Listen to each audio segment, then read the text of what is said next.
d'observation? Non. Je mets au vote. Qui est contre? Qui s'abstient?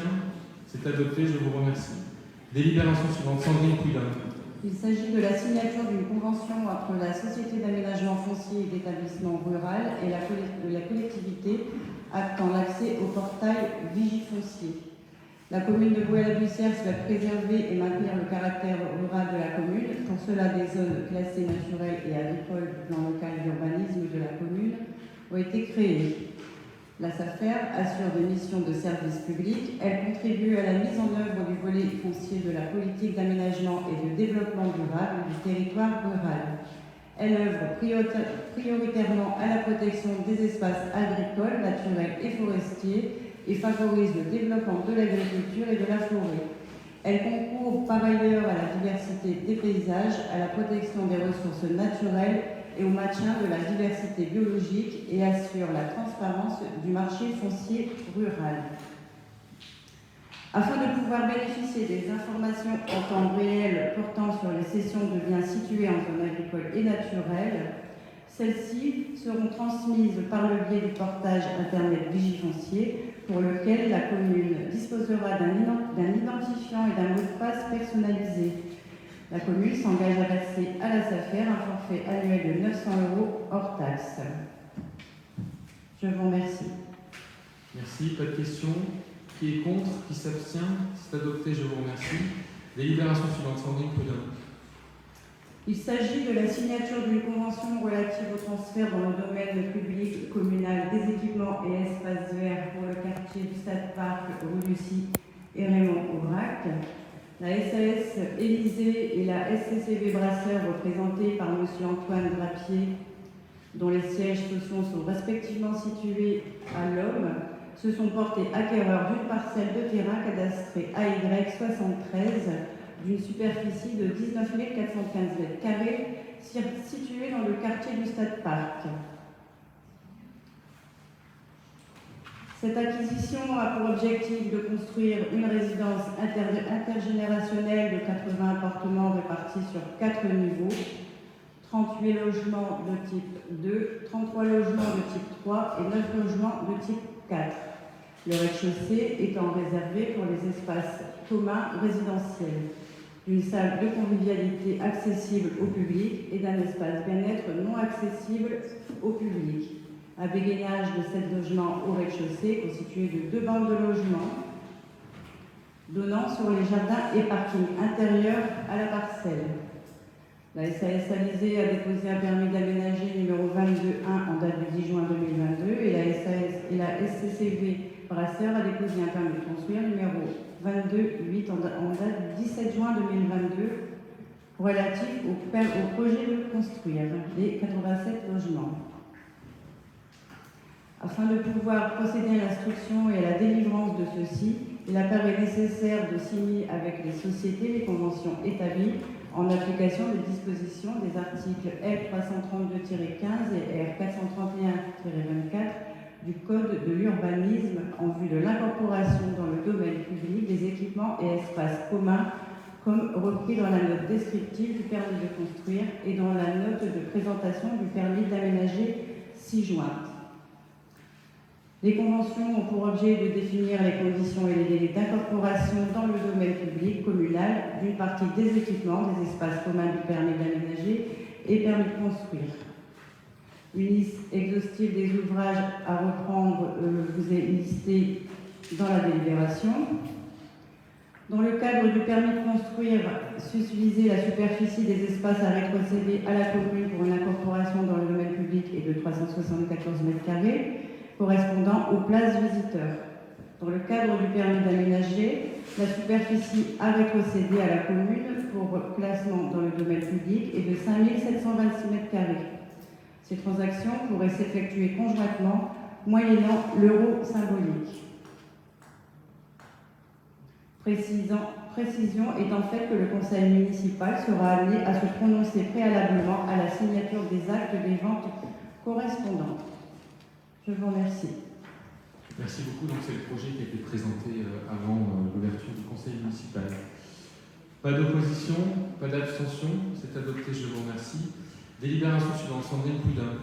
Il s'agit de la cession de terrain Fauvette et du chemin vert situé à la Cité des électriciens au profit de la Cavalière. La collectivité propose de procéder à la cession des terrains cadastrés 178 AD, 602P et 509 pour une superficie d'environ 10 734 m² à confirmer après arpentage. Cette transaction pourrait s'effectuer moyennant le prix de vente de 32 200 hors taxes, conformément à l'avis du pôle évaluation domaniale du 5 septembre 2022. La signature de la promesse de vente et de l'acte authentique pourrait être confiée à l'étude de maître Maxime Houillet, notaire à Béthune, Conseil de l'acquéreur. Je vous remercie. Merci. Pas d'opposition, pas d'abstention. C'est adopté. Je vous remercie. Délibération suivante. Sandrine Prudhomme. Il s'agit de la cession d'un logement vacant situé au 247A rue René Wallard, à Vaux-la-Bussière, au profit donc de M. Wavelet pour un montant de 80 000 € net vendeur. La signature de la promesse de vente et de l'acte authentique pourrait être confiée à l'étude de maître Loïc Ouzé, notaire à Neuville-Saint-Jean, Conseil de l'acquéreur. Merci. Pas d'opposition, pas d'abstention. C'est adopté. Je vous remercie. Délibération suivante. Sandrine Prudhomme. Il s'agit d'une demande d'approbation sur la cession d'un immeuble par la société d'HLM SIA Habitat, qui est propriétaire d'un logement social vacant situé au 658 rue Paul Descamps, à Vaux-la-Bussière et cadastré 482 AC67 d'une superficie de 526 m². Celui-ci, de type F5 représentant une surface habitable de 130 m², est proposé à la vente. La société d'HLM SIA Habitat, par courrier en date du 21 juillet, a sollicité au préalable le conseil municipal afin de se prononcer sur la cession de ce logement social vacant. Il revient donc à la commune d'implantation des biens d'approuver la mise en vente d'un immeuble vacant à toute personne physique ou morale. Je vous remercie. Merci. Je me vote. Pas d'opposition, pas d'abstention. C'est adopté. Je vous remercie. Délibération suivante. Sandrine Prudhomme. Elle concerne la demande d'approbation sur la cession d'un immeuble par la SA d'HLM Maison et Cité. Il s'agit d'un logement social vacant situé au 132 rue de Picardie à Vaux-la-Bussière et cadastré 178 AE 115 d'une superficie de 227 m². Celui-ci, de typologie T3, représente une surface habitable de 61 m² et il sera mis en vente. Merci. Pas d'opposition, pas d'abstention. C'est adopté, je vous remercie. Délibération suivante. Sandrine Prudhomme. La délibération porte sur la cession de terrain rue d'Alsace du Conseil de l'Europe et du Hainaut au profit de la SA d'HLM Flandre Opal Habitat pour le quartier du centre-ville. La commune de Vaux-la-Bussière est propriétaire des terrains cadastrés 178 AD 810, 795 811, 786 et 783 sur lesquels est érigé un immeuble bâti représentant la résidence Alsace composée de 91 logements à usage locatif. Le titre de propriété est mentionné par ailleurs que ces parcelles, hormis la parcelle AD 811 qui est à usage d'espace vert attaché à la dite résidence, font l'objet d'un bail à construction au terme d'un acte du 31 décembre 1979. Les terrains cadastrés AD 783, 795, 786, 810 et 811 sont réputés dépendre du domaine privé de la commune, ceux-ci n'ayant à aucun moment fait l'objet d'un classement dans le domaine public communal.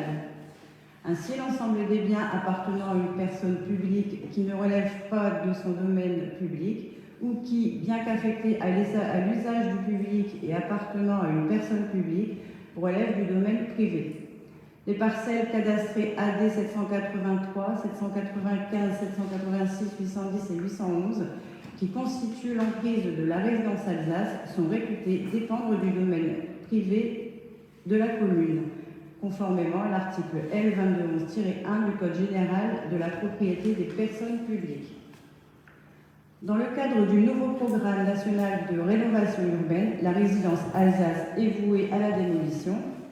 Par courrier en date du 31 août 2022, la société Flandre Opal Habitat, dont le siège social est situé à Dunkerque, a proposé d'acquérir auprès de la collectivité les terrains cadastrés 178 AD 810P 795P 811 et 783P pour une superficie totale d'environ 5171 m² à confirmer après arpentage. La société Flandre Opal Habitat envisage l'acquisition des terrains dans le cadre d'un projet de construction d'un béguinage composé de 17 logements individuels constitués de 8 logements de typologie T2 et de 9 logements de typologie T3. Le nombre réel de logements à construire s'effectue toutefois sous réserve de la compatibilité avec le plan local d'urbanisme. La collectivité propose donc de procéder à la cession au profit de la société Flandre Opal Habitat. Les 10 terrains cadastrés 178 AD 810P 795P 811 et 783P pour une superficie totale d'environ 5171 m² à confirmer après arpentage. Cette transaction pourrait s'effectuer moyennant le prix de vente de 175 814 € hors taxe, équivalent à la réduction maximale légale de la valeur pénale fixée par le pôle évaluation domaniale du 17 août 2022. Précision étant faite que le surplus des terrains objets de la cession à usage de trottoirs ouverts au public feront l'objet d'un classement dans le domaine public communal au vu du plan d'arpentage. À la demande de la société Flandre Artois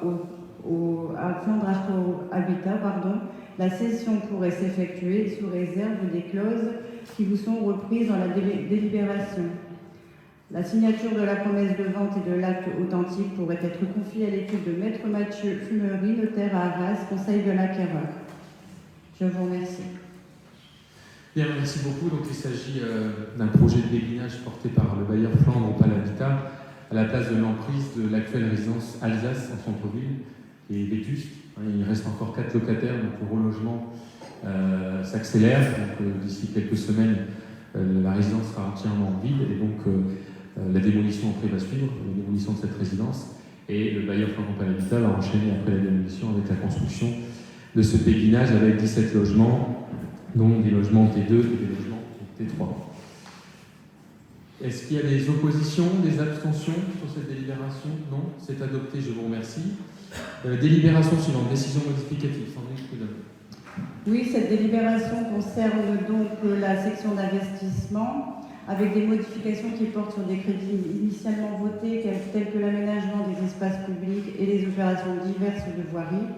À noter une inscription de crédits en recettes afin de régulariser des dépenses antérieures à 2022, comptabilisées à tort en investissement pour 46 000 € et qui permet de régulariser les lignes 215 800 pour l'achat d'illumination et matériel divers et 218 400 pour l'achat de mobilier. Les autres écritures restent des écritures de régularisation et n'entraînent aucune incidence. Je vous remercie. Bien. Je mets au vote. Pas d'opposition, pas d'abstention. Abstention. 3 abstentions, c'est adopté. C'est adopté, je vous remercie. Délibération suivante. Admission en non-valeur. Sandrine Prudhomme. Oui, donc il s'agit de l'admission en non-valeur de produits irrécouvrables de créances d'impayés et cela concerne 2 TLPE pour un montant de 688,53 € et une seconde de 2202,20 €. Donc il est proposé au conseil municipal d'autoriser l'émission des mandats correspondant au compte 654 200 pour le montant total des créances irrécouvrables. Je vous remercie. Merci, je me vote. Pas d'opposition, pas d'abstention. C'est adopté, je vous remercie. Coopérative scolaire, subvention exceptionnelle pour le groupe scolaire Pasteur. Sandrine Prudhomme. Oui, il est proposé une subvention exceptionnelle pour le groupe scolaire Pasteur pour la sortie à la Maison du Marais pour un montant de 258 €. Très bien, pas d'opposition, pas d'abstention. C'est adopté, je vous remercie. Toujours coopérative scolaire. C'est une demande de subvention exceptionnelle pour le groupe scolaire Pasteur pour une sortie aux eaux de Maubeuge.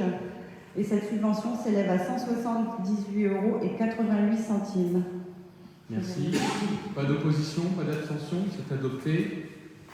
Ensuite, délibération concernant toujours les coopératives scolaires.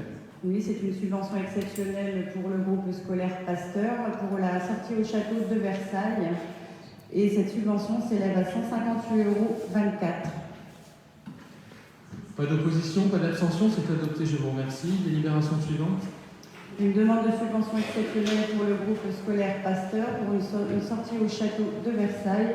Et cette subvention s'élève à 185,24 €. Pas d'opposition, pas d'abstention, c'est adopté. Délibération suivante. C'est également une demande de subvention exceptionnelle pour l'école maternelle Jean Jaurès. C'est une sortie à la ferme de Lillers. La subvention exceptionnelle s'élève à 233 €. Pas d'opposition, pas d'abstention, c'est adopté, je vous remercie. Délibération suivante. Toujours une demande de subvention exceptionnelle pour l'école maternelle Jean Jaurès avec une sortie à la caserne des pompiers d'Oudin. Cette subvention s'élève à 55 €. Merci, pas d'opposition, pas d'abstention, c'est adopté. Délibération suivante. C'est une demande de subvention exceptionnelle pour l'école maternelle Saint-Exupéry avec une sortie organisée au parc et au château de l'Indre. Cette subvention s'élève à 137,50 €. Merci, pas d'opposition, pas d'abstention, c'est adopté, je vous remercie. Délibération suivante. C'est une demande de subvention exceptionnelle avec l'école primaire Loubet pour une sortie à la maison du papier. Cette subvention s'élève à 127,28 €. Pas d'opposition, pas d'abstention, c'est adopté, je vous remercie. Délibération suivante. C'est une subvention exceptionnelle d'un montant de 227,04 € au profit de l'école primaire Loubet pour la sortie à Chantilly. Merci, pas d'opposition, pas d'abstention, c'est adopté. Délibération suivante. Il s'agit ici d'une subvention exceptionnelle de 144,48 € pour l'école maternelle, pour l'école primaire Loubet, pour la sortie à Saint-Marin. Merci, pas d'opposition, pas d'abstention, c'est adopté, je vous remercie. Délibération suivante. C'est une subvention exceptionnelle d'un montant de 595,12 € pour le groupe scolaire Jules Ferry. Merci, pas d'opposition. Oui. C'est le coût du... Déplacement à Musica. Oui, c'est ça. D'accord. Ou à l'école Ferry. À Boulogne-sur-Mer, 173 élèves. Pas d'opposition, pas d'abstention, c'est adopté, je vous remercie. Délibération suivante. Suzanne Georges. Le marché public pour fourniture des repas cuisinés en liaison froide pour les restaurations scolaires notifié le 22 juillet 2022 concernant les repas des restaurations scolaires dans les écoles maternelles et élémentaires a été attribué pour une durée d'1 an, reconductible de 3 fois, à compter du 1er septembre 2022 au SIGOM de la communauté du Béthunois. La ville réglera l'intégralité des repas scolaires au SIGOM du Béthunois et refacturera à l'IM Michel Dupont, à la classe externalisée de l'école du centre, le montant de sa prestation trimestrielle. Au regard de ces éléments, il est proposé de signer une convention de partenariat pour la période du 1er septembre 2022, fixant les modalités et la refacturation comme repris dans la convention CF index 04. Très bien, merci beaucoup. Je me vote, pas d'opposition, pas d'abstention. C'est adopté, je vous remercie. Délibération suivante. Bruno Roussel. Alors avant le vote de la délibération, j'aimerais faire un petit point parce qu'elle porte sur la braderie 2022 et vous annoncer ce soir que l'an dernier nous étions à 136 exposants. Aujourd'hui nous sommes à 232 exposants, dont 65 huissiers et 167 commerçants. Que la totalité des rues est remplie. Alors la braderie s'étend sur la rue Lamandin, la rue Henri Cadot, rue République et la rue Alfred Leroy. Je tiens d'ores et déjà, et ce avant l'événement, à remercier le service commerce qui a porté cet événement dans sa totalité cette année. Je remercie également tous les services et agents qui seront présents ce dimanche afin de tout mettre en œuvre pour que cet événement apporte aux Brésiennes, Brésiens, la Bussiéroise, la Bussiérois, ainsi que tous ceux qui venant de ce département et même bien au-delà, à passer une journée les plus agréables en se baladant sur cette braderie et surtout dans nos commerces. Et je vous invite tous à être présents lors de cet événement. Alors pour la délibération, il s'agit de la tarification de l'emplacement des commerçants et des huissiers. Dans le cadre du calendrier 2022, le service commerce a pris en charge l'organisation de la braderie d'automne qui se déroule le dimanche 9 octobre Il est donc proposé de fixer le tarif au mètre linéaire à 3,10 € pour les commerçants et à 1,90 € pour les poussiers. Bien, merci beaucoup. Je remercie évidemment le service pour l'organisation de cette braderie, puisque ça demande une organisation très très importante avec des normes de sécurité à respecter. Donc voilà, je vous donne rendez-vous évidemment ce dimanche pour la braderie d'automne à Bourg-la-Bussière. Vous verrez, il y a beaucoup d'exposants, de puissiers et de commerçants qui sont évidemment présents. Je me vote, pas d'opposition, pas d'abstention. C'est adopté, je vous remercie. Délibération suivante, Robert Mille. Merci Monsieur le maire, bonjour mes chers collègues, mesdames, messieurs. Moi je voudrais dire que je suis ravi de retrouver l'hôtel de ville pour ces conseils municipaux. Je pense que ça fait plaisir à tout le monde de retrouver notre belle maison. Voilà. Alors s'agissant de la délibération, il s'agit du tarif des spectacles. Donc aujourd'hui la municipalité offre 3 tarifs pour les spectacles, un tarif normal, un tarif réduit et un tarif pour les moins de 16 ans. Comme la relation se renforce avec nos différents partenaires, les associations culturelles municipales, les comités d'entreprise et les syndicats du personnel, la municipalité souhaite faire appliquer le tarif réduit à ses partenaires. Donc, il est demandé validation au conseil municipal de cette délibération. Merci. Pas d'opposition, pas d'abstention.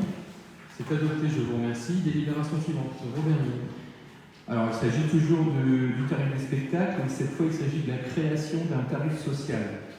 Afin de faciliter l'accès à nos salles de spectacle aux bénéficiaires des aides du CCAS, la municipalité propose de créer un tarif social qui se déclinera comme suit. Pour les spectacles entre 5 € et 8 €, le tarif vaudra 2 €. Pour les spectacles entre 10 € et 20 €, le tarif proposé sera à 5 €. Et pour les spectacles tarifés à 24 € et plus, le tarif proposé sera à 10 €. Donc il est demandé d'autoriser, de procéder à l'application de ce tarif aux bénéficiaires du CCAS et aussi des associations caritatives et humanitaires. Très bien. Est-ce qu'il y a des oppositions, des abstentions? C'est adopté, je vous remercie. Délibération suivante, Chantal Clarouche. Bonsoir à toutes, bonsoir à tous. Il s'agit du remboursement des frais vétérinaires. Par délibération en date du 6 avril 2022, la ville a signé une convention avec la Fondation 30 millions d'amis pour la mise en place de la stérilisation et l'identification des chats errants. Une subvention de 3 000 € a été versée à la Fondation 30 millions d'amis, à savoir 1 400 € pour les frais de stérilisation et 1 600 € pour les frais d'identification. La Fondation 30 millions d'amis ne peut plus prendre en charge les frais d'identification des chats errants. Cette dernière est directement assurée par les vétérinaires. À chaque intervention, les frais relatifs à cette prestation seront donc remboursés par la ville. Il est décidé d'autoriser le remboursement des frais vétérinaires dus au titre de l'identification des chats errants pour un montant maximal de 1 600 €. Je vous remercie. Très bien, merci beaucoup. Il s'agit d'une nouvelle obligation concernant la stérilisation des chats errants. Maintenant, il faut aussi les identifier. Et donc, ce n'est pas pris en charge par la Fondation 30 millions d'amis. Ce qui est pris en charge par la Fondation, c'est la stérilisation. Et donc, il convient de régler aux vétérinaires ces charges d'identification des chats errants sur la commune. Est-ce qu'il y a des oppositions, des abstentions? Non, c'est adopté, je vous remercie. Délibération suivante, Fabrice Mazel. Oui, bonsoir à tous. Il s'agit de l'encaissement d'une subvention pour la création d'un terrain multisport couvert. La commune de Bruay est éligible à la dotation politique ville, DPV. Cette dotation bénéficie aux communes particulièrement défavorisées et présentant des dysfonctionnements urbains.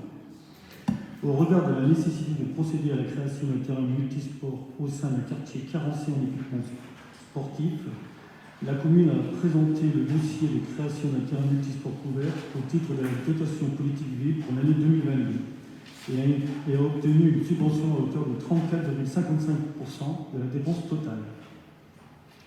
La ville poursuit sa recherche de cofinancement. Pour l'heure, le plan de financement de l'opération est arrêté comme suit. Les dépenses totales 578 910 094 et en recette, en dotation politique ville 34,5%, ce qui représente 200 000 € et la ville de Bruay-le-Bussière 378 910 94 €. Il est proposé d'approuver le plan de financement actualisé de l'opération et d'autoriser l'encaissement de cette subvention.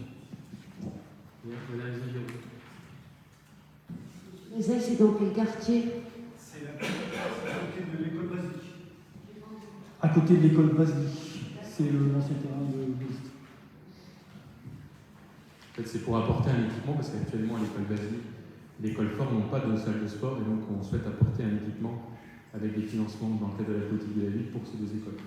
Donc avec la création d'un terrain multisport pour l'école basique et l'école forte. Est-ce qu'il y a des oppositions, des abstentions? C'est adopté, je vous remercie. Délibération suivante. Lisiane Berroyer. Bonsoir à toutes et à tous. Encaissement d'une subvention pour le projet de rénovation de la salle Marguerite.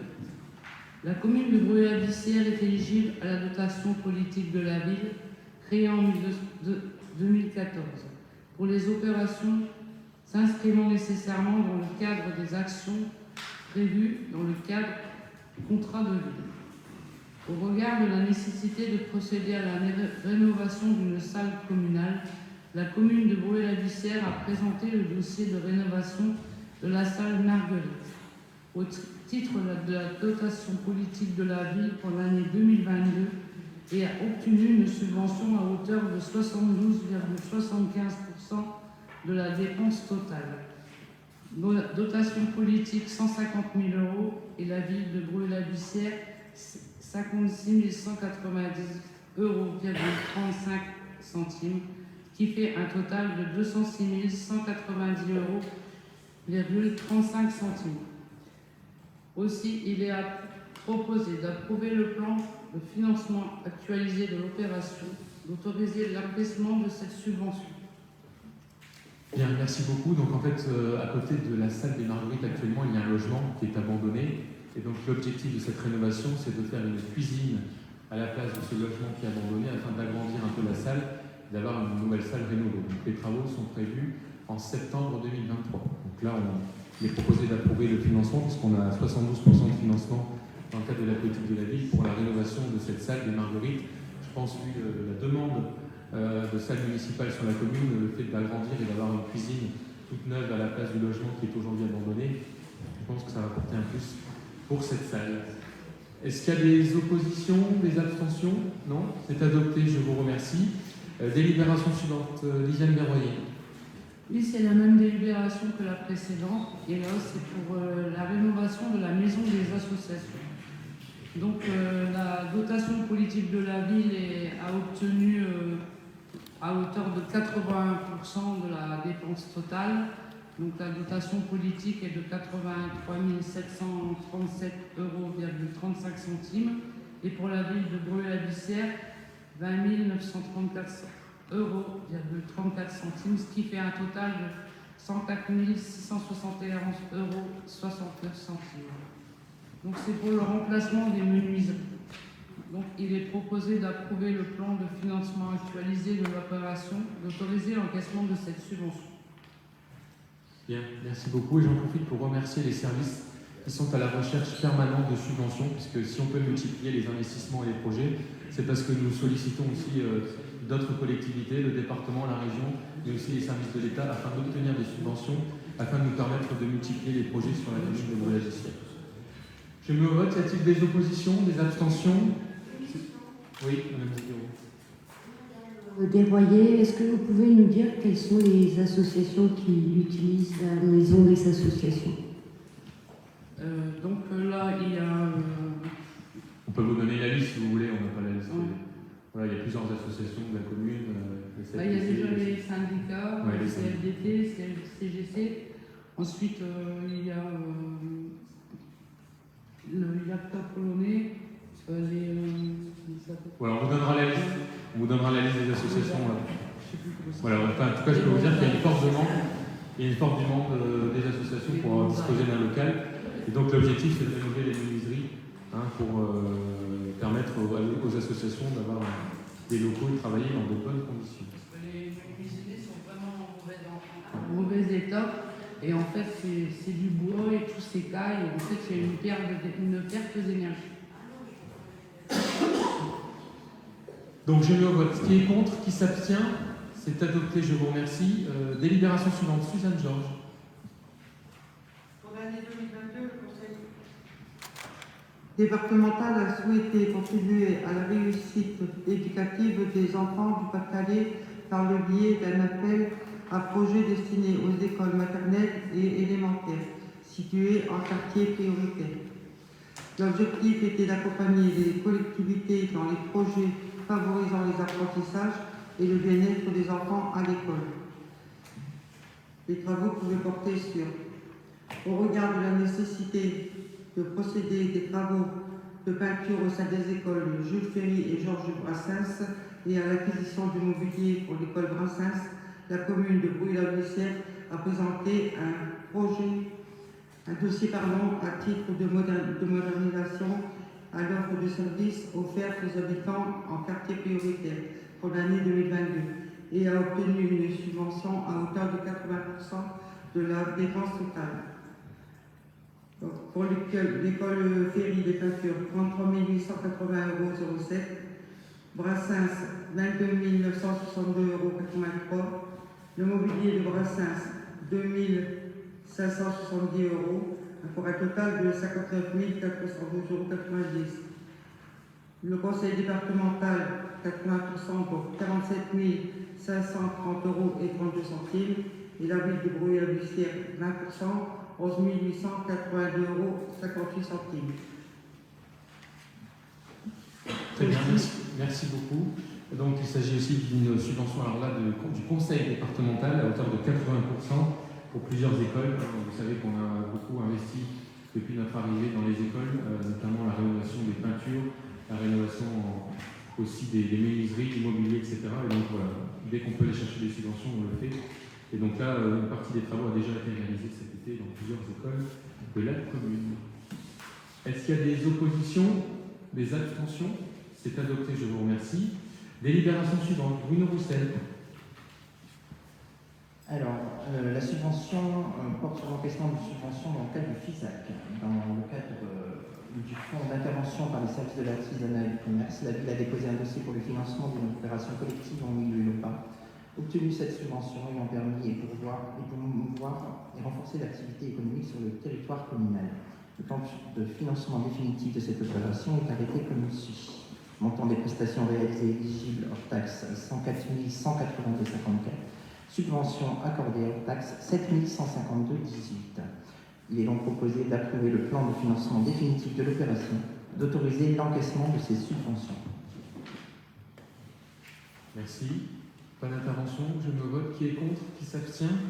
C'est adopté, je vous remercie. Délibération suivante, Fabrice Mazel. Oui. Alors, il s'agit d'une demande de subvention exceptionnelle de la part de l'USOBL Basket.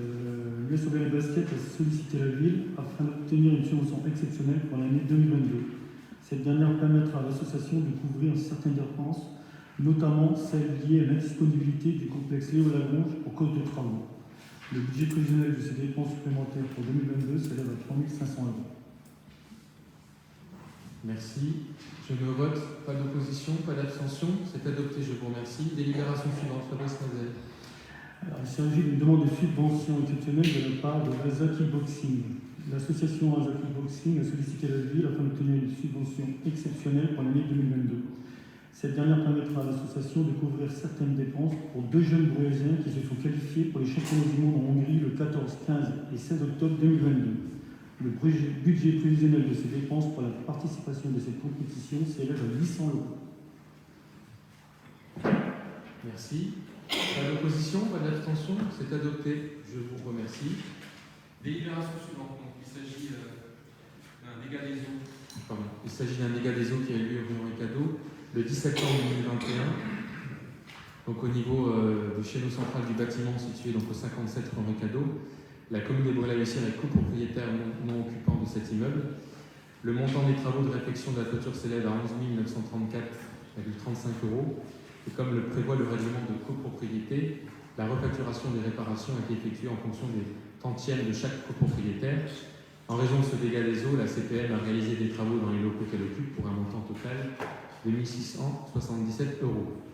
Generali Assurance adresse un recours amiable à la ville d'un montant de 872,38 € correspondant au remboursement partiel des travaux. Est-ce qu'il y a des oppositions, des abstentions? C'est adopté, je vous remercie. Délibération suivante. Donc, au vu de cette délibération, il convient d'indemniser la CPN conformément à un protocole transactionnel à la suite de la chute d'une dame le 10 janvier 2018 sur un trottoir situé au 87 rue du Conseil de l'Europe. Le protocole transactionnel joint à la délibération détermine les démarches et les contreparties exigées de chaque signataire. La somme totale et définitive que la ville devra verser est de 18 289 €. Y a-t-il des oppositions, des abstentions? C'est adopté, je vous remercie. Délibération suivante, Fabrice Mazel. Oui, il s'agit de la mise à disposition d'équipements sportifs pour le lycée Mendès-France et une convention financière d'utilisation de l'équipement. La ville de Boulogne-Sire est propriétaire d'équipements sportifs et elle s'engage à mettre à disposition des établissements scolaires des installations sportives. Il convient donc de signer une convention entre la ville et le lycée Mendès-France. Cette convention a débuté le 1er septembre 2022 pour une durée d'une année scolaire, soit jusqu'au 30 juin 2023. Pour cette mise à disposition, une participation financière sera versée à la ville. Le coût des utilisations des équipements sportifs est fixé sur la base de 3,50 € par heure. Pour l'année 2023, ce montant a été fixé à 4 130 €. Merci. Y a-t-il des oppositions, des abstentions? C'est adopté, je vous remercie. Délibération suivante, modification du tableau des effectifs. Donc, il s'agit de la création de 2 postes au sein de la police municipale et d'une modification du temps de travail pour un poste dans nos écoles. Pas d'opposition, pas d'abstention, c'est adopté. Abstention, une abstention, 2 avec les pouvoirs, avec le pouvoir. C'est adopté. 2 abstentions, 3. Très bien, levez bien la main pour les abstentions. Donc 3 abstentions. Je vous remercie, c'est adopté. Délibération suivante. Donc, il s'agit des lignes directrices de gestion.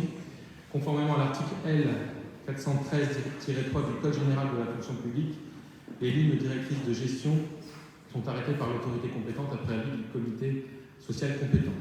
La stratégie pluriannuelle de pilotage des ressources humaines formalise ainsi la politique de ressources humaines de la collectivité. La mairie de Boulogne-Sire a fait le choix d'une présentation chiffrée simple afin de réviser la stratégie pluriannuelle du pilotage des ressources humaines. Cette stratégie pourra être ajustée aux besoins dans les prochaines années. Conformément à l'article 19 du décret du 29 novembre 2019, les lignes directrices de gestion fixent également en matière de promotion et de valorisation du parcours et dans le cadre du dialogue social, celles-ci peuvent être également ajustées. Est-ce qu'il y a des oppositions, des abstentions? C'est adopté, je vous remercie. Délibération suivante. Jean-Pierre Pruvot. Horaire moyen des travaux effectués en régie. Bonsoir à tous et à toutes.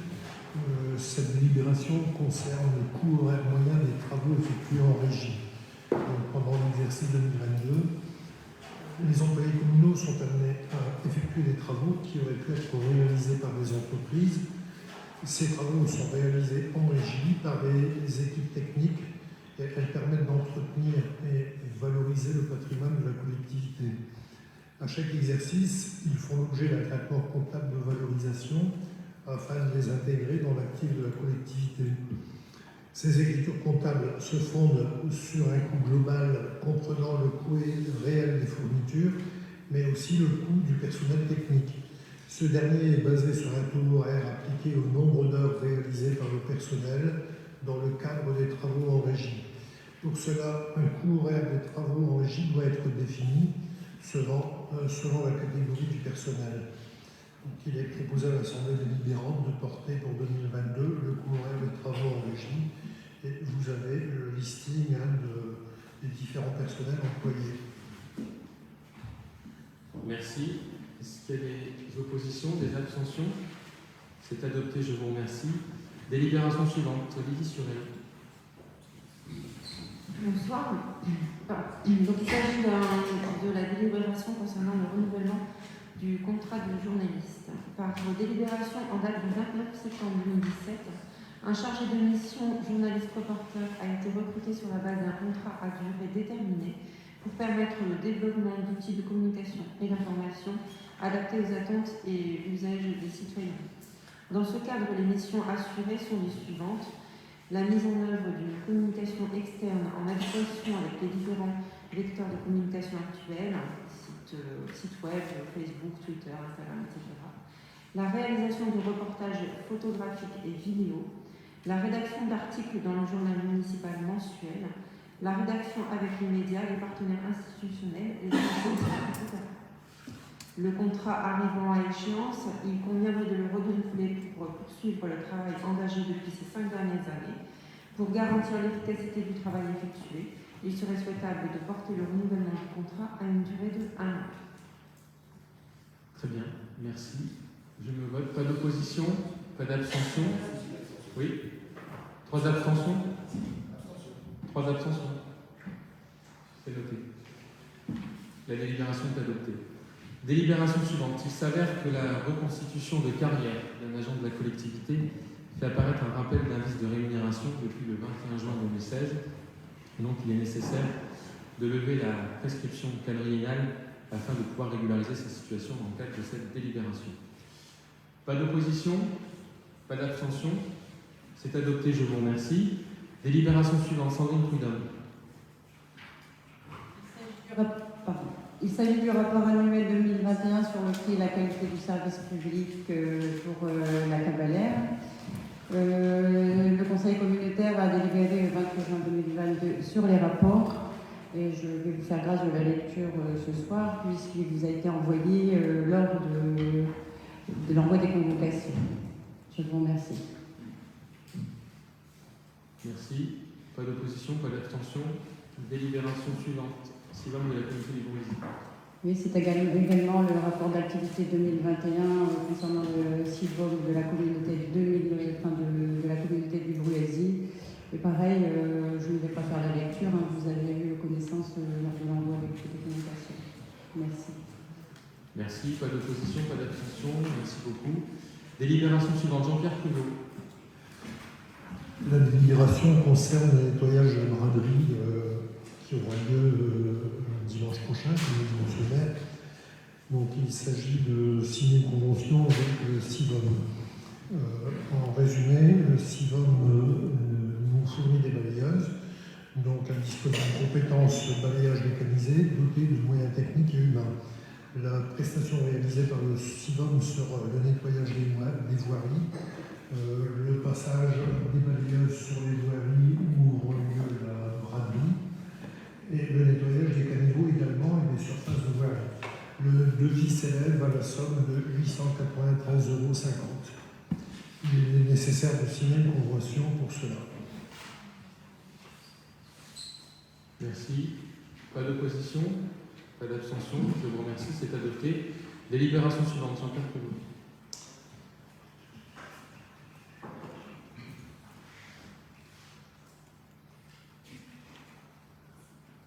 Ça y est, j'ai trouvé. Cette délibération concerne la pose des illuminations 2022. C'est toujours une convention que nous devons passer avec le CIVOM. Le CIVOM de la communauté du Bruaisis dispose d'une compétence éclairage public et elle est dotée de moyens techniques et humains. La prestation réalisée par le CIVOM de la communauté du Bruaisis sera donc la mise en place des illuminations. Elles sont en train de le faire d'ailleurs. La pose des différents supports, les motifs, les guirlandes, etc., les raccordements au réseau électrique, et ensuite assurer le fonctionnement pendant la durée des illuminations. Le devis s'élève à 47 109,42 €. Là aussi, il est nécessaire de signer une convention avec le CIVOM du Bruaisis. Merci. Y a-t-il des interventions?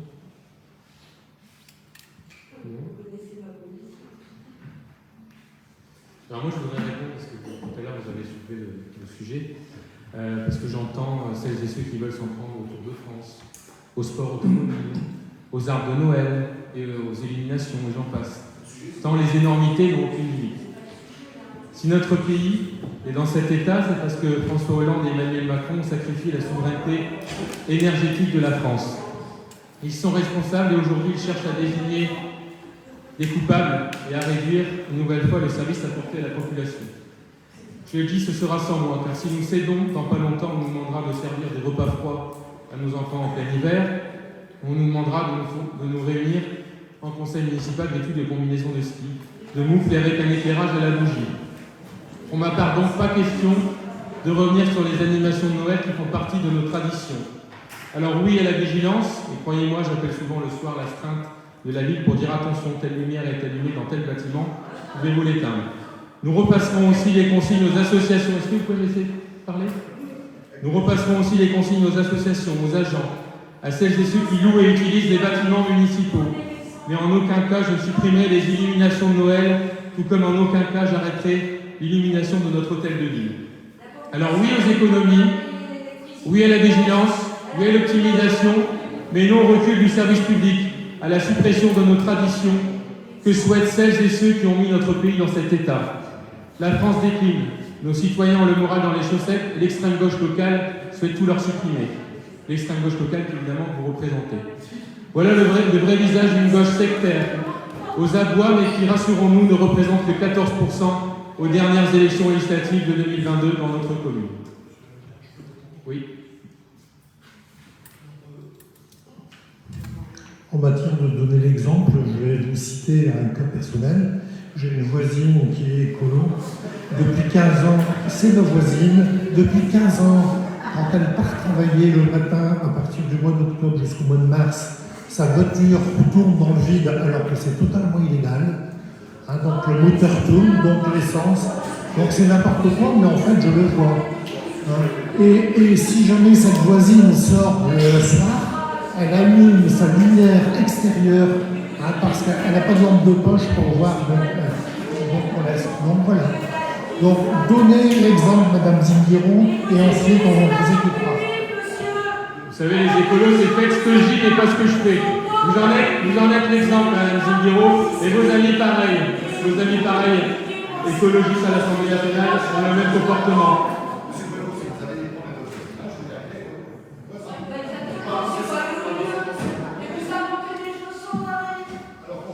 Vous avez fini de le signer? C'est drôle, et là vous avez une caricatural sur ce point. Et pour ce qui concerne les illuminations, j'aurais été tenté de vous dire il y a quelque temps effectivement qu'on n'était pas vers ça ici. Je serais tenté de vous dire aujourd'hui qu'on n'est pas à Disneyland. Parce que je vais vous donner un chiffre. La sécurité, quand même, je vais vous donner un chiffre. Des amis qui venaient de Bretagne, ils s'interrogeaient pour savoir effectivement si le bâtiment de loin c'était un nightclub ou Disneyland. Bon. D'accord. Et ça fait partie du rayonnement de la ville, vous savez. Ça vous intéresse peut-être pas. Le rose, le vert, le bleu, le jaune, le rouge. Alors, je vais vous répondre. Non, mais je vais vous donner un chiffre très intéressant. Savez-vous combien ça coûte la mise en lumière de l'hôtel de ville? Savez-vous combien ça coûte? 1 000 €, 1 032 € pour une année. Est-ce que vous pourrez arrêter de crier là? Vous êtes complètement hystérique là. Est-ce que vous pourrez arrêter de crier? Alors, excusez-moi, mais est-ce que je peux terminer?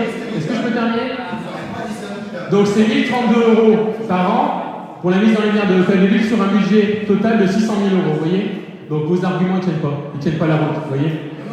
Parce que c'est de l'éclairage LED et en fait ça consomme quasiment rien. Voilà. C'est 0,023% du budget total d'électricité de la ville de Brûlé-la-Bussière, la mise en lumière de l'hôtel de ville, mais ça participe au rayonnement de notre ville et de Brûlé-la-Bussière. Mais je peux vous dire en tout cas, mais continuez votre position. Mais continuez, vous avez fait 14% dernières élections législatives. Mais continuez à être complètement déconnecté de la vie de la population et des Bruésiens. Voilà. Oui. Continuez à être déconnecté. Ouais. Non, vous inquiétez pas. Non. On est passé de 52% à 75% dernières élections législatives. Ça démontre une satisfaction d'une grande majorité de la population de nos actions que nous menons depuis 2 ans. Donc continuez votre cinéma, les habitants jugeront. Je mets au vote cette délibération. Y a-t-il des oppositions, des abstentions? 3 oppositions. C'est adopté. Je vous remercie. Délibération suivante. Retrait de la ville de Brûlé-la-Bussière du Silom du Bruésie. Donc au terme de l'article D 5211-18-2 du Code général des collectivités territoriales, une étude d'impact doit évaluer les incidences de la mise en œuvre du retrait de la ville de Brûlé-la-Bussière du Silom du Bruésie sur les ressources et les charges des communes et établissements publics de coopération intercommunale concernés à la date de la demande ou de l'initiative. D'autre part, Au terme de l'article D 5211-18-2, le document décrit les effets de la mise en œuvre de l'opération envisagée sur l'organisation des services des communes ou des établissements publics de coopération intercommunale concernés, ainsi que sur les personnels affectés dans ces services, à la date de la demande ou de l'initiative et sur la base des informations communiquées. L'étude d'impact a été réalisée selon les éléments transmis par le président du CIVOM de la communauté du Brouésie et n'a pour but que d'évaluer les potentiels impacts du retrait de la commune de Brûlé-la-Bussière du CIVOM de la communauté du Brouésie sur la base des informations communiquées. La commune de Brûlé-la-Bussière et le CIVOM de la communauté du Brouésie ont, conformément aux instructions préfectorales, décidé d'entamer des négociations afin de trouver un accord pouvant convenir aux organes délibérants des deux collectivités territoriales. À l'issue des nombreuses négociations entre la commune de Brûlé-la-Bussière et le CIVOM de la communauté du Brouésie, un accord a été trouvé sur les modalités de répartition de l'actif et du passif ainsi que sur le personnel. Le comité syndical du CIVOM de la communauté du Brouésie lui a donné par délibération son accord sur ce retrait. Le conseil municipal de chaque commune dispose d'un délai de 3 mois à compter de la date à laquelle la délibération de l'établissement public de coopération intercommunale a été notifiée à son maire pour se prononcer dans les conditions de majorité qualifiée requises pour la création d'un EPCI sur le retrait envisagé, et ce conformément à l'article L. 5211-5 du Code général des collectivités territoriales. L'accord pour le retrait de la commune doit être exprimé par 2/3 au moins des conseils municipaux des communes membres représentant plus de la moitié de la population totale de celle-ci, ou par la moitié au moins des conseils municipaux des communes représentant le 2/3 de la population. Si les conditions de majorité qualifiée sont remplies, le représentant de l'État peut prononcer par arrêté le retrait de la commune. Cette procédure est conforme au statut du CIVOM, notamment à la charte de retrait des communes annexées au statut, ainsi qu'aux dispositions de l'article L. 5211-25-1 du Code général des collectivités territoriales. Donc il revient au conseil municipal de Brûlé-la-Bussière de se prononcer ce soir par délibération sur le retrait de la commune du CIVOM de la communauté du Brouésie. Y a-t-il des interventions? Monsieur Van der Leyen. Avant de développer, effectivement, je souhaiterais que cette délibération soit ajournée. En raison de la tardivité dans la transmission, effectivement, de cette étude d'impact qui nous a été notifiée 3 fois, et dont la dernière est datée d'hier à 13h ou 14h. Donc, effectivement, c'est impossible pour nous, effectivement, d'étudier une quarantaine de pages comme ça en un si bref délai. Donc, effectivement, je demande d'ajourner cette délibération. Donc, cette délibération a été envoyée en temps et en heure, dans le cadre de la convocation du conseil municipal, et a été étudiée en commission. A été étudiée en commission lundi. Madame Zingiro, non, il n'y a pas eu de modification substantielle de l'étude d'impact. Ah non, mais répétez substantielle, c'est ça? Non, il n'y a pas eu de modification sur l'étude d'impact. On n'est pas une chambre d'enregistrement à l'opposition, d'accord? On n'est pas une chambre d'enregistrement. Si vous venez aux commissions, vous n'êtes pas venu aux commissions, vous venez jamais aux commissions. Vous avez, vous, l'obligation qui est de transmettre effectivement. Vous venez pas aux commissions? Vous venez pas aux commissions, vous participez à rien quand on vous envoie des invitations, vous venez jamais, et après vous venez vous plaindre. Donc les délais ont été respectés, ça a été envoyé dans le cadre de la convocation du conseil municipal, et les délais ont été respectés. Non, le document est envoyé. Mais il faut venir aux commissions, on travaille les délibérations, mais comme vous venez jamais. Je ne comprends pas ici quand même, je tiens dans l'institution publique, l'opposition n'est pas payée. On ne reçoit ni d'indemnité, ni des frais, on fait ce qu'on veut, d'accord? Sachez-le, on nous balance effectivement des centaines de pages comme ça, donc 40 pages, effectivement. Alors, je vais vous dire, c'est le préfet qui a donné les éléments, vous voyez. D'une armée mexicaine, d'un tas de collaborateurs, moi je n'ai rien, et on me demande effectivement quelques heures de composition. C'est pas en quelques heures, ça a été envoyé la semaine dernière, c'est les délais légaux. Les délais légaux, voilà. Bon. Et après, si vous ne souhaitez pas bosser en commission, ça c'est votre problème. Si vous boycottez les commissions au travail des délibérations, ça c'est votre problème. Est-ce qu'il y a d'autres interventions sur cette délibération? Est-ce qu'il y a d'autres... c'est le préfet qui a donné les éléments, ça tombe bien. On a reçu les éléments par le préfet du Pas-de-Calais. Donc vous pourrez vous communiquer son courrier d'ailleurs si vous voulez. Ils sont dans l'étude d'impact. Je ne m'attendais pas effectivement à la commission. Mais c'est vous qui faites votre... Moi je m'attendais quand même à ce que vous respectiez le code général des collectivités, d'accord? Effectivement, les voies aux usages républicains. Ça n'est même pas. Mais vous savez, pourquoi il y a un envoi complémentaire? Il y avait 2 fautes d'orthographe dans l'étude d'impact, c'est pour ça que ça a été modifié. Donc voilà, c'est pas le document n'a pas été modifié, il y a eu 2 gros coquilles dans l'étude d'impact, c'est pour ça que ça a été envoyé. Eh ben, je vous l'apporte ce soir, donc le document est identique. La presse est dite. C'est quand même. Mais pourquoi vous n'êtes pas venu en commission lundi? Pourquoi vous n'êtes pas venu pour bosser? Il y avait votre collègue qui était là, qui aurait pu poser des questions, elle n'a pas posé de questions. Elle a dit on se réserve pour le conseil municipal, je me souviens. Bon. Voilà. Allez, on va pas continuer pendant. Vous faites votre cinéma. On va pas continuer pendant des heures à. Vous voulez faire votre cinéma, on va. Ouais. Après, on voit vos collègues, on ne sait pas où ils sont, parce que là, vous êtes 2 sur 8 membres de l'opposition, on ne sait pas où ils sont. Et après, vous venez donner des leçons, surtout Mme Zingiro, qui est écologiste et qui est la seule élue du conseil municipal à demander les documents sous format papier. Vous voyez, faites ce que je dis, mais pas ce que je fais. C'est la ligne de Mme Zingiro. Voilà. Ouais. Est-ce qu'il y a d'autres interventions sur cette délibération? Pas d'autres interventions?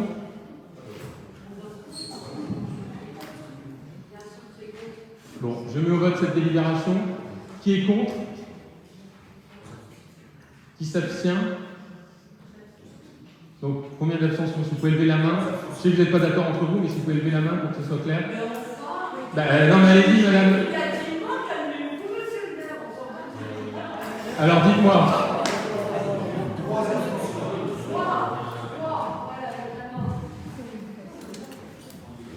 Donc, je vais vous... Est-ce qu'il y a d'autres interventions? Bien. Je vais vous lire donc la délibération sur le retrait de la ville de Brouet-Abussière, sur le retrait de Brouet et ceux de Sylvain de Bourizy. Vous quittez déjà le conseil municipal, je n'ai pas clôturé la séance. Bon, très bien. Bon, c'est à votre image. Donc, sur cette délibération, il y a plusieurs considérants que j'ai pu détailler dans la note de synthèse. Tout d'abord, au terme de l'article D 5211-18-2, le document doit évaluer les incidences de la mise en œuvre de l'opération envisagée sur les ressources et les charges des communes et établissements publics de coopération intercommunale concernés à la date donc, de demande de retrait de Sylvain de Bourizy. Et je voudrais préciser aussi, parce que concernant le retrait de Brouet-la-Bussière de Sylvain de Bourizy, vous lire un peu le rapport de la Chambre régionale des comptes des Hauts-de-France à l'occasion de son rapport sur la communauté d'agglomération qui indique, je cite, « Par ailleurs, plusieurs compétences facultatives s'exercent en parallèle de celles de syndicats à vocation multiple, historique, ce qui ne va pas dans le sens d'une implication du paysage institutionnel local. Il s'agit des Sylvains de l'Arcole, de la communauté du Bourizy et de la communauté du Béthunois qui mènent chacun, dans leur périmètre géographique et dans leur champ d'action respectif, des missions pour lesquelles la Cabalère dispose pourtant de compétences identifiées. Petite enfance, personnes âgées, santé, ingénierie. Dans divers rapports, la Chambre a déjà eu l'occasion de rappeler que la création de services communs ne pouvait se faire que dans le cadre d'un EPCI. Concernant la gestion des établissements d'hébergement pour personnes âgées, dépendantes, elle envisageait leur attachement à un centre intercommunal d'action sociale. Il résulte de cette situation que sur le territoire concerné, des actions relevant du même champ de compétences peuvent être exercées parallèlement par l'intercommunalité, un CIVOB ou une commune, ce qui peut être une source de doublons et d'incohérences. Dans le domaine social, comme vu précédemment, l'action du centre intercommunal d'action sociale vient s'ajouter à celle des centres communaux et des CIVOB. En matière de petite enfance, les 3 syndicats disposent chacun d'un volet dédié, alors que l'agglomération en gère un dans le cadre d'un service commun. Dans le domaine de l'ingénierie et de l'aide technique aux communes, l'action de l'intercommunalité se superpose là encore à celle des CIVOB. Dans son récent rapport de juin 2021 sur une stratégie de finances publiques pour la sortie de crise, la Cour des comptes appelle à poursuivre la simplification du millefeuille des collectivités territoriales et de reconsidérer l'utilité de maintenir certains échelons ou certaines structures et conclut ainsi cette sédimentation d'institutions n'est pas de nature pour les citoyens à simplifier ses relations avec les services publics locaux. Ces propos ne sont pas les miens, mais ceux de magistrats. Sur le fond, enfin, ne comptez pas sur moi pour alimenter une polémique qui serait mortifère pour notre territoire, et c'est dommage que l'opposition n'est déjà plus là pour l'entendre. Cet accord, et comme l'indique le président du CIVOM de la communauté du Bourizy dans un courrier au maire daté du 3 octobre, est un accord amiable, sur la base de 3 mois de négociation entre nos services. Car oui, nous avons décidé collectivement de laisser nos directeurs généraux des services échanger et discuter afin de donner aux politiques une cartographie et un état des lieux. Ensuite, dans la dernière ligne droite, les politiques ont discuté, échangé, afin de trouver le meilleur compromis possible avec 3 principales exigences. Le respect de la commune de Brûlé-la-Bussière d'une part et du CIVOM de la communauté d'Ivry d'autre part. La préservation des emplois publics alors même qu'aucune disposition légale ne nous y oblige, comme l'a rappelé le préfet du Pas-de-Calais dans un courrier reçu le 29 septembre dernier. La continuation par le CIVOM de la communauté du Bourrézy de ses missions avec le matériel nécessaire dans l'ensemble des communes après le retrait de la commune de Brûlé-la-Bussière. D'ailleurs, si je veux rendre hommage à notre DGS et à M. Audan, DGS du CIVOM, jusqu'à peu pour le travail effectué et qui ont été les chevilles ouvrières de cet accord, je veux redire ici toute ma confiance dans le personnel de la ville, mais aussi dans celui du CIVOM de la communauté du Bourrézy. J'ai rencontré d'ailleurs les agents du CIVOM. Ils comprennent que nous sommes l'un des derniers territoires à avoir autant de CIVOM. Autour de nous, Lens, Liévin, Arras n'ont pas de CIVOM. Et l'identité même d'un CIVOM, c'est de laisser le choix d'adhérer ou non. Et surtout, je veux rassurer les agents du CIVOM et leur dire que nous avons tout mis en œuvre avec l'exécutif du CIVOM pour maintenir les emplois publics et qu'aucun agent ne voit son emploi supprimé et qui se retrouve demain au centre de gestion. Et d'ailleurs, nous l'avons également fait pour les contractuels. Avec Madame la maire déléguée de la Bussière, nous sommes des élus de dialogue et nous avons su nous mettre autour de la table et négocier car nous n'avons jamais changé notre version. Dès le premier jour, nous avons mis ces 3 principes comme exigence. Je suis fier d'avoir mené à bien ces négociations, d'avoir rencontré les maires du territoire et d'avoir échangé avec eux. Puis n'oublions pas que cela répond également à la volonté d'autonomie du CIVOM vis-à-vis de la ville, volonté à laquelle, dès le premier jour, je ne m'y suis pas opposé. J'ai retenu que l'exécutif du CIVOM souhaite lui aussi le retrait rapide de la commune de Brûlé-la-Bussière, que la majorité des communes, si ces délibérations étaient adoptées, vont délibérer dans les semaines qui suivent avant le 10 novembre pour permettre au préfet de prendre rapidement son arrêté. J'entends les nostalgiques qui aimeraient que rien ne change et qui ont conduit notre ville dans le déclin. L'extrême gauche locale, qui se donne en spectacle ce soir, ment une nouvelle fois. Car dès juillet 2020, au sein même de ce conseil municipal, j'avais annoncé très clairement que nous devions réfléchir à notre place au sein du CIVOM. Et donc, ne venez pas dire que c'est sur un coup de tête. On a fourni l'étude d'impact de près de 40 pages, alors même que les éléments qui ont été transmis par le préfet du département tiennent sur 2 feuilles, donc on ne peut pas aller plus loin dans la transparence. Alors oui, j'entends pour l'extrême gauche locale qui a participé au déclin de notre ville, au détriment des Bruésiennes et la Bussiéroise, des Bruésiens et la Bussiérois, qui ont détricoté notre commune, qui veulent la fracturer plutôt que de la transformer du sol au plafond. Ils veulent en faire une ville morte, et nous voulons faire une ville puissante et redonner toute sa grandeur et sa fierté à Brûlé-la-Bussière et à ses habitants. Pour ma part, comme chaque membre de la majorité municipale, je suis au travail et pleinement déterminé à ce que cette sortie se fasse dans le consensus et dans le respect, loin de toute polémique, ce qui ne signifie pas en rien immobilisme. Nous le devons aux agents du CIVOM. Je vais remettre au vote cette délibération. On va préciser que les élus de l'opposition sont partis avant la clôture du conseil municipal et je vais remettre au vote cette délibération pour que les choses soient claires. Y a-t-il des oppositions sur cette délibération? Des abstentions? Cette délibération est donc adoptée et il faudra noter au procès-verbal le départ des élus d'opposition avant le vote de cette délibération. Très bien, je vous remercie pour votre présence ce soir à ce conseil municipal et je vous souhaite une bonne soirée.